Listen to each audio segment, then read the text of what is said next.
विद्यार्थियों और दर्शकों, हार्दिक स्वागत। कैसे हैं आप सब।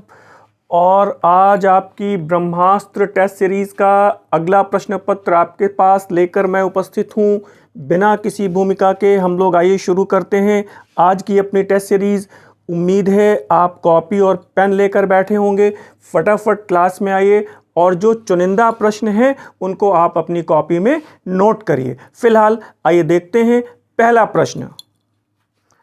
पहला प्रश्न आपकी स्क्रीन पर है, आप पहले पढ़िए प्रश्न को। प्रश्न कह रहा है कि हड़प्पा सभ्यता के भवनों में अपवाद स्वरूप एक पल्ले के किवाड़ों का प्रयोग हुआ। ध्यान दीजिएगा, ये पिन पॉइंट है। एक पल्ले के किवाड़ मतलब ऐसे किवाड़ जिसमें केवल एक ही पल्ला होता है। सामान्य तौर पे हड़प्पा सभ्यता में दरवाज़ों में दो पल्ले वाले किवाड़ हैं जो बीच से खुलते हैं, लेकिन जो सिंगल डोर कहाँ पर है जिसमें केवल एक ही पल्ला है। चार ऑप्शन है, मोहनजोदड़ो, लोथल, धौलावीरा और कालीबंगा। आप देख पा रहे होंगे और मुझे फटाफट जवाब दीजिए। बहुत महत्वपूर्ण प्रश्न है। रेडी, शुरू करिए फटाफट। ओके, ध्यान दीजिए, इसमें सही जवाब है कालीबंगा। कालीबंगा की कुछ विशिष्टता है। एक पल्ले के किवाड़ों का प्रयोग, ध्यान दीजिएगा, केवल और केवल कालीबंगा है। एक पल्ले के किवाड़ों का प्रयोग हड़प्पा सभ्यता में केवल और केवल कालीबंगा में है और किसी नगर में नहीं है। ये ध्यान देने की ज़रूरत है। और यहाँ पर अगर आप थोड़ा सा ध्यान दें, एक विकल्प है लोथल। लोथल में कंफ्यूज मत होइएगा। लोथल की एक विशिष्टता है। लोथल की विशिष्टता है कि लोथल के भवनों के दरवाजे, ध्यान रखिएगा, लोथल के भवनों के दरवाजे सीधे मुख्य सड़क की ओर खुलते हैं। ये बहुत विशिष्टता है, सीधे मुख्य सड़क की ओर खुलते हैं। इस बात को आप नोट भी कर सकते हैं क्योंकि ये प्रश्न कई बार आया है। आपको ध्यान देना चाहिए, लोथल के भवनों के दरवाजे सीधे मुख्य सड़क की ओर खुलते हैं। ये एक लोथल की विशिष्टता है। आपको ये ध्यान देना चाहिए कि हड़प्पा सभ्यता के सभी नगरों के भवनों के दरवाजे मुख्य सड़क की ओर नहीं खुलते हैं। तो मुख्य सड़क की ओर केवल एक नगर है, लोथल, जिसके दरवाजे मुख्य सड़क की ओर खुलते हैं। अब दरवाजों से संबंधित प्रश्न यहाँ पर यह है कि एक पल्ले के किवाड़ कहाँ पे हैं। तो एक पल्ले के किवाड़ आपके कालीबंगा में है। मुझे उम्मीद है आपका ये डाउट क्लियर हो गया होगा। और अगला प्रश्न देख लेते हैं। प्रश्न संख्या 2 बहुत सामान्य सा है, कई बार रिपीट हुआ है, बहुत एक्सप्लेनेशन की ज़रूरत नहीं है। आपका पढ़ा हुआ प्रश्न है। तंदूर के चूल्हों के साक्ष्य आप बताइए कहाँ से मिले हैं। चार ऑप्शन हैं, कालीबंगा है, धौलावीरा है, लोथल है और मोहनजोदड़ो है। बिना देरी के जवाब दीजिए और बिल्कुल ठीक है, सही जवाब आ रहा है और सही जवाब है कालीबंगा। इस प्रश्न में बहुत एक्सप्लेनेशन की ज़रूरत नहीं है। तो तंदूर के चूल्हे के साक्ष्य हैं कालीबंगा से। और एक बात अगर आप कहें तो मैं बता दूं, धौलावीरा में एक विशेष बात है, श्वेत प्रस्तर खंड। ध्यान रखिएगा, श्वेत प्रस्तर खंडों का प्रयोग, सफ़ेद पत्थरों का प्रयोग, ध्यान रखिएगा, किसी भी दशा में संगमरमर नहीं है। श्वेत पाषाण स्तंभों या श्वेत प्रस्तर खंडों का प्रयोग कहाँ के नगरों के भवनों में हुआ है। तो सही जवाब है, बिल्कुल ठीक है, धौलावीरा। और बाकी चीज़ों को उलझाना नहीं है, बहुत ध्यान से, बहुत समग्रता से पढ़ना है। आप ध्यान दीजिए, मैं फिर से आपको सावधान कर रहा हूँ, पीजीटी की परीक्षा के लिए बहुत विशेषीकृत अध्ययन की आवश्यकता नहीं है। बहुत सामान्य प्रश्न आप लोग परीक्षा में गलत करते हैं और यही आपके सिलेक्शन ना होने का कारण बनता है। फिलहाल आइए देखते हैं हम लोग तीसरा प्रश्न।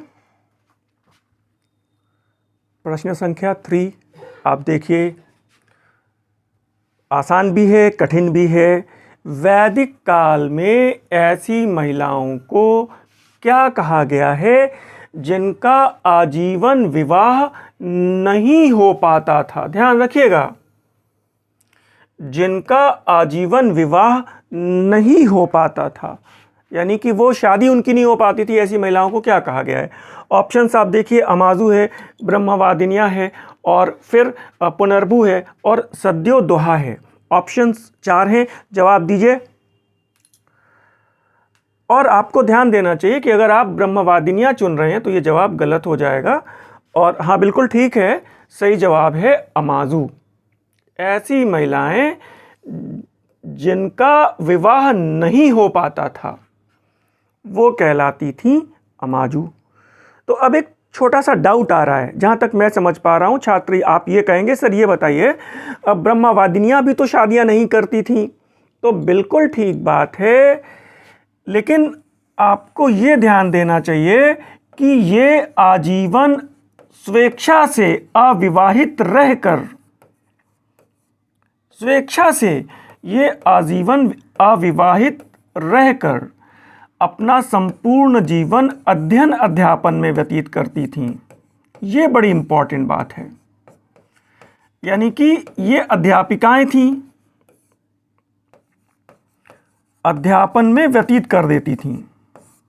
तो ऐसी महिलाएं, एक मिनट आप नोट करिएगा और स्क्रीनशॉट भी ले लीजिएगा, यानी ऐसी महिलाएं जो स्वेच्छा से विवाह नहीं करती थीं और अपना संपूर्ण जीवन अध्ययन अध्यापन में व्यतीत कर देती थीं, ऐसी महिलाओं को ब्रह्मवादिनियां कहा गया है। और ऐसी महिलाएं जिनका अध्ययन अध्यापन से कोई मतलब ना हो, शादी नहीं हो पाती थी किन्हीं भी कारणों से, जिनका विवाह ना हो पाए, वो कहलाती थी अमाजू। प्रश्न कह रहा है जिनका आजीवन विवाह नहीं हो पाता था। ये बात क्लियर हो गई? अच्छा ठीक है, फिर यहाँ पे एक बात और है, ये सद्योदोहा आया है, इसको भी थोड़ा आप देख लीजिए। ऐसी महिलाएं, ऐसी कन्याएं जो ब्रह्मचर्य आश्रम में रहकर शिक्षा पूर्ण होने के बाद घरों को लौटती थीं, जिनकी शिक्षा पूर्ण हो जाती थी, शिक्षा पूर्ण होने के बाद जो गुरुकुल से घरों को लौटती थीं और वैवाहिक जीवन में प्रवेश करती थीं, गृहस्थ जीवन में प्रवेश करती थीं, मतलब विवाह करती थीं, ऐसी महिलाओं को सद्योदोहा कहा गया है, जो गृहस्थ जीवन में प्रवेश करती थीं। बात समझ में आ रही है? वो कहलाती थीं सद्योदोहा। ये बात भी मुझे लग रहा है आपको क्लियर हो गई होगी। और अब एक बच रहा है पुनर्भू, तो ध्यान दीजिएगा। पुनर्भू का मतलब है पुनर्विवाह करने वाली विधवा, पुनर्विवाह करने वाली विधवा। ध्यान दीजिएगा।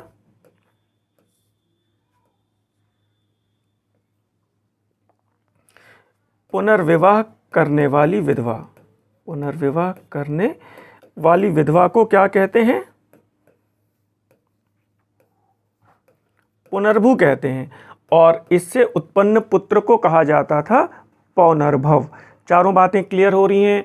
ऐसी महिलाएं जिनका आजीवन विवाह नहीं हो पाता था वो कहलाती हैं अमाजू। ऐसी महिलाएं जो स्वेच्छा से विवाह नहीं करती थीं और अध्ययन अध्यापन में अपना पूर्ण जीवन व्यतीत कर देती थीं, वो ब्रह्मवादिनियां। ऐसी महिलाएं, ऐसी छात्राएं जो अपना शैक्षणिक सत्र पूर्ण होने के बाद, ब्रह्मचर्य जीवन पूर्ण होने के बाद गुरुकुलों से अपने घर वापस लौटती थीं और गृहस्थ जीवन में प्रवेश करती थीं, सद्योदोहा। और ऐसी विधवा जो पुनर्विवाह करती थी वो कहलाती थी पुनर्भू। क्लियर हो गया? अगला प्रश्न देखें।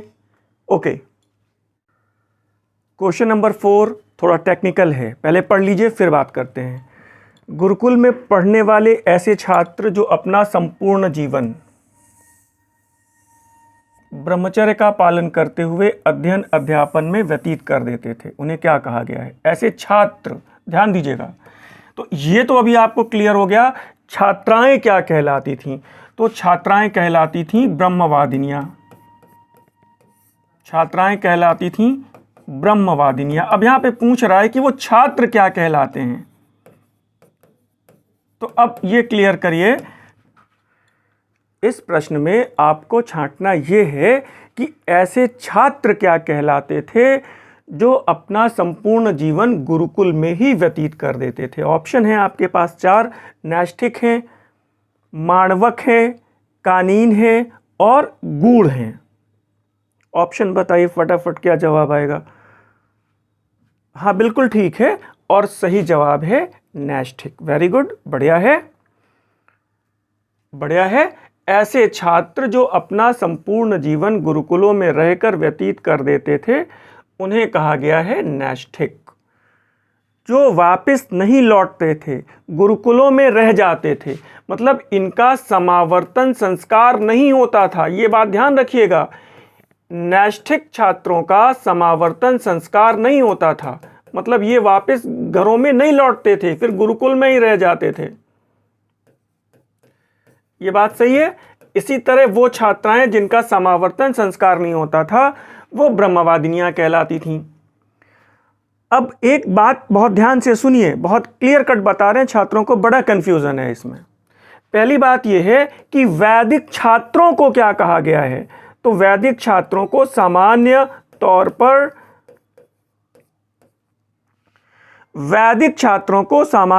पर माणवक कहा गया है। यह बात पहले क्लियर होनी चाहिए। वैदिक छात्रों को सामान्य तौर पर माणवक कहा गया है, यह बात क्लियर करिए। माणवक में दो तरह के छात्र हो गए, एक हो गए नैष्ठिक जो पूरा जीवन गुरुकुल में ही व्यतीत कर देते थे, जो वापस नहीं लौटते थे, उनको कहा गया है नैष्ठिक। दूसरा, ऐसे छात्र उपकुर्वाण कहे गए हैं जो अपना अध्ययन पूर्ण होने के बाद, अपनी ब्रह्मचर्य आश्रम की अवधि पूर्ण होने के बाद, समावर्तन संस्कार के बाद अपने घरों को वापस लौटते थे और गृहस्थ जीवन में प्रवेश करते थे, वो कहलाते थे उपकुर्वाण। यानी वैदिक छात्र में दो ऑप्शंस हैं। पहले वैदिक छात्रों को क्या कहा गया, सामूहिक रूप से माणवक कहा गया, ये बात क्लियर हो रही है।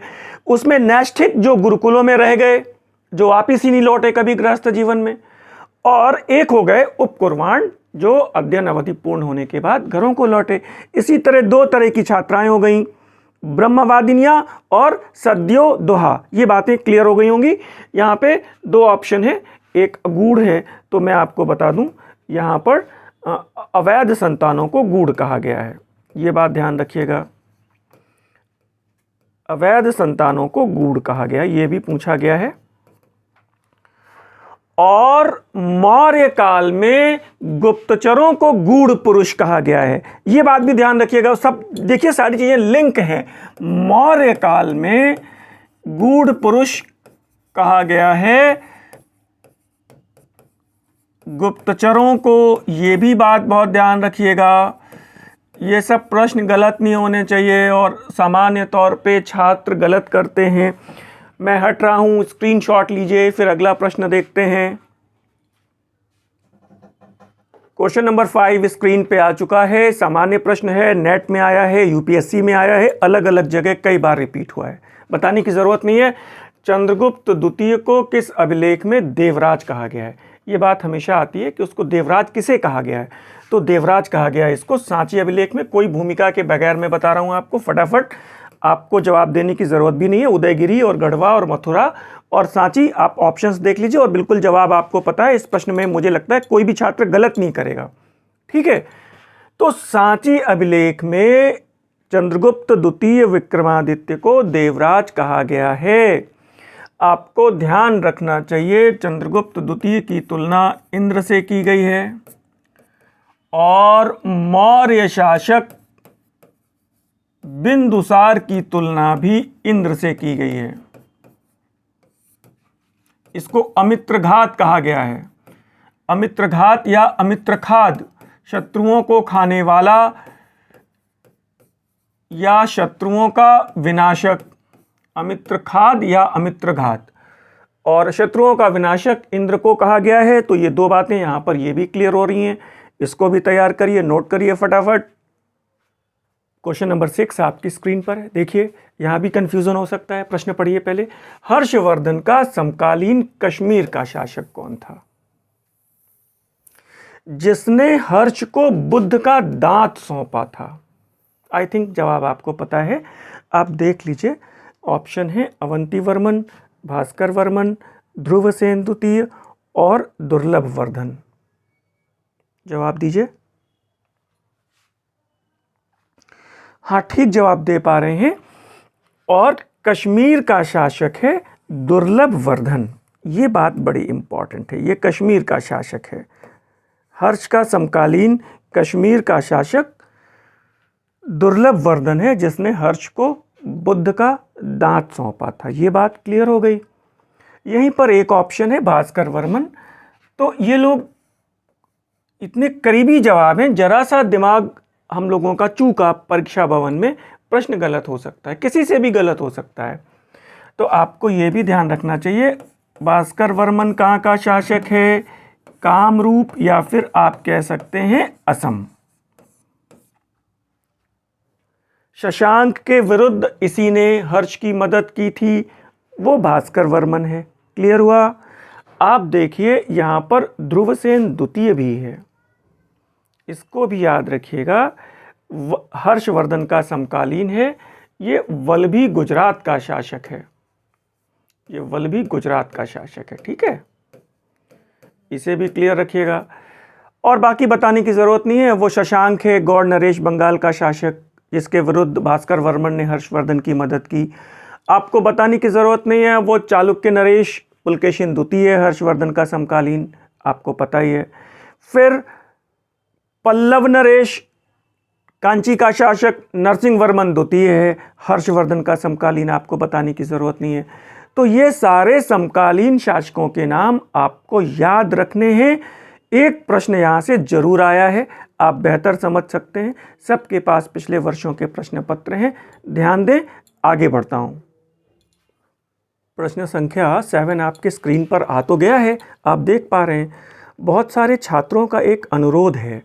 अनुरोध ये है कि सर थोड़ा सा लेक्चर की स्पीड बढ़ा दीजिए और बहुत फास्ट ट्रैक आप डिस्कस करिए, छोटी छोटी बातें डिस्कस कर दीजिए, बाकी छोड़ दीजिए सब कुछ।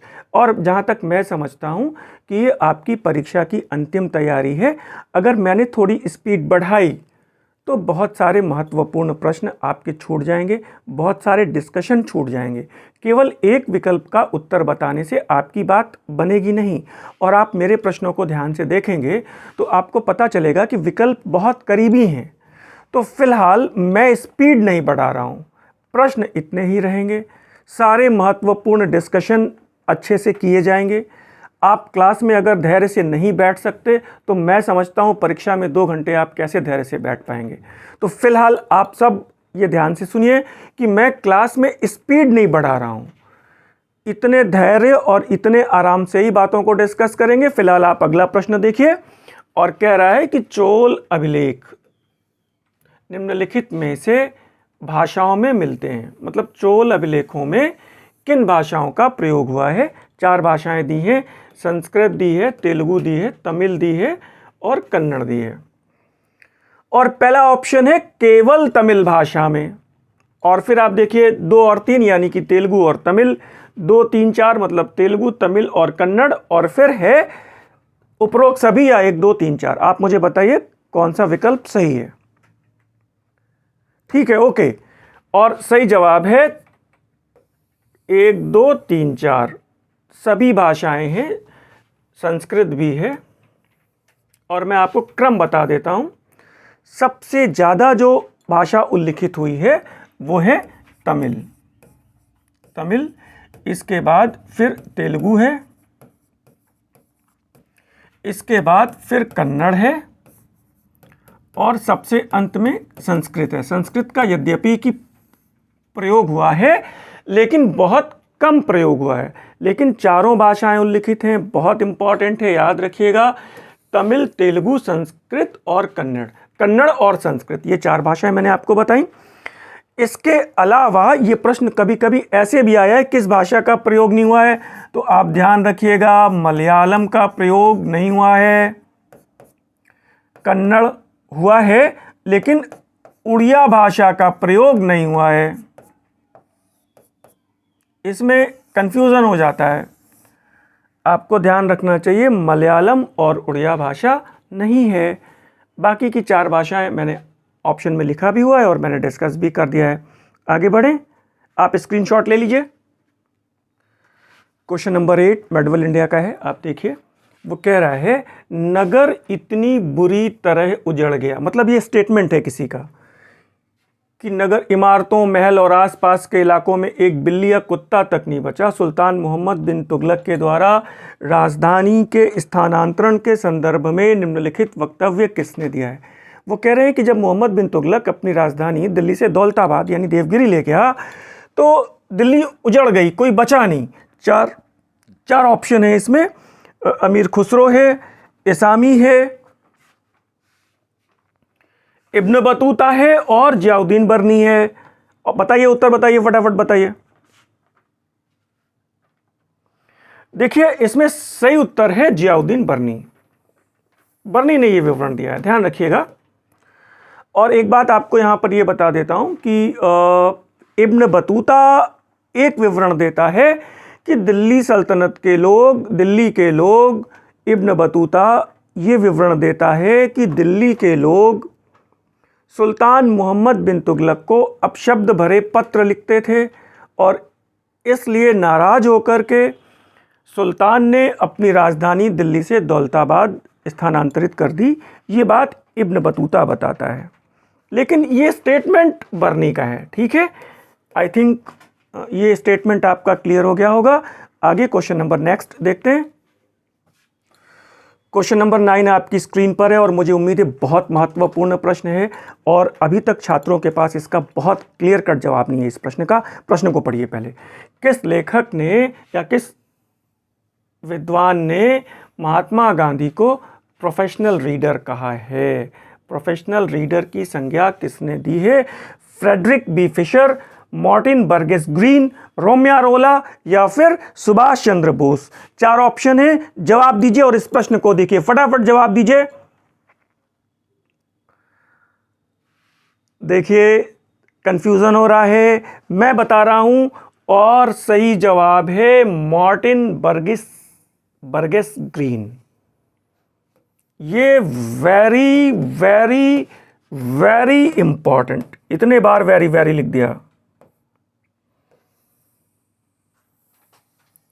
ये प्रश्न गलत नहीं होना चाहिए। Professional reader, it is Mahatma Gandhi, said bye Martin Burgess green.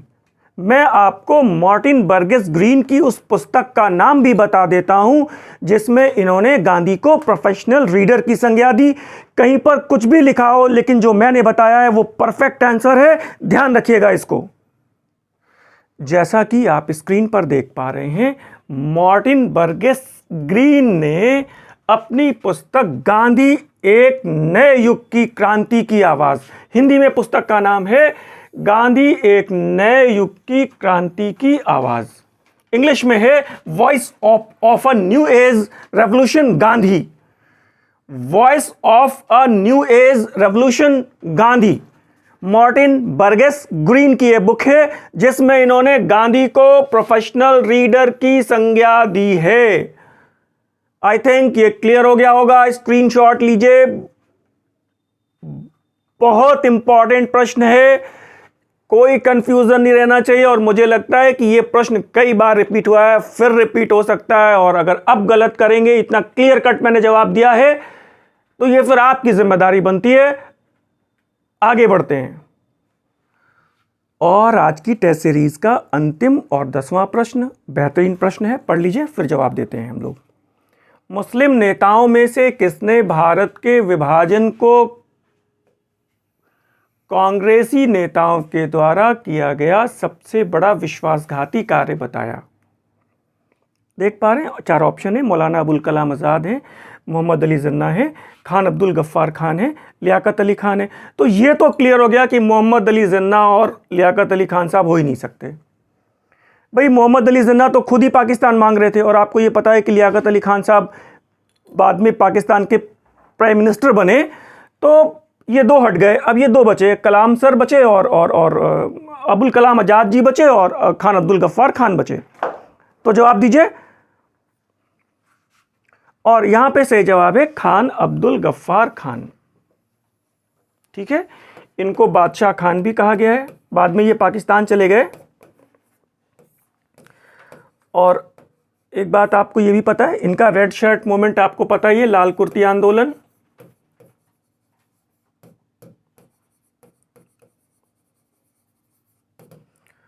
और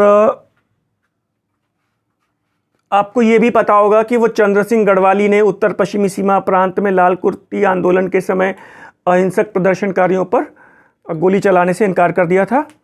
फिलहाल इन प्रश्नों को आप नोट कर लीजिएगा, प्रश्न अच्छे हैं। क्लास को मैं समाप्त करूं उसके पहले आपको एक सूचना देता हूं। फिर से मेरी एक बुकलेट है, मैंने जैसा कि पिछले लेक्चर में भी आपको बताया था, आप इस बुकलेट को देख पा रहे होंगे। इस बुकलेट में लगभग 250 से 300 पृष्ठ हैं और इसमें एंशिएंट मेडिवल मॉडर्न की सारी महत्वपूर्ण जानकारियों को सचित्र आप देख पा रहे होंगे कंप्लीट किया गया है। बहुत अच्छे से to the point competition oriented सूचनाओं का संकलन है। आपको ध्यान रखना चाहिए कि ये कोई बुक नहीं है, ये केवल महत्वपूर्ण परीक्षोपयोगी जानकारियों को ये बुक आपकी कंप्लीट करती है। ठीक है, तो ये आप एक रिविजनरी बुक के तौर पर इसे इस्तेमाल कर सकते हैं। इसमें वो सारी जानकारियां हैं जो आपके लिए एक महत्वपूर्ण और निर्णायक कदम प्ले करेंगी परीक्षा भवन में। अगर आप इसको मंगवाना चाहें तो स्क्रीन पर दिए गए नंबरों पर आप व्हाट्सएप करके सूचना भेजकर इस बुक को मंगा सकते हैं। फिलहाल आज की टेस्ट सीरीज को मुझे समाप्त करने की आज्ञा दीजिए। धन्यवाद, नमस्कार, जल्दी ही मिलते हैं। ओके।